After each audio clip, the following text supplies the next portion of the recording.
Customizing your analytic report is super easy with Simplified. Simplified's Analytics is the ultimate tool to help you better understand your progress and your engagement on social media. You can access this data analytic page by hovering your mouse over this calendar icon and then choosing Social Analytics. First, select the social media account that you want to be included in your report by using this drop-down here and then choosing which account you want to connect. Second, choose a custom date range to generate your report. Simply click this down arrow on the right-hand side of this toolbar, and from here you can choose one of our preset dates, including 7 days, 30 days, or 90 days, or you can click on Custom, and then select Start and End dates on the calendar, and then click Apply.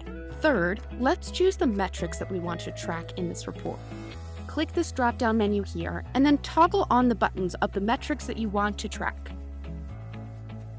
Then click Apply, and those metrics will be included. When you're ready to download your report, simply click this New Report button and download your PDF or PNG straight to your device. You can customize your report in seconds, download it, and share it with your team and clients. To use Simplified social media tools, sign up on simplified.com. See you there.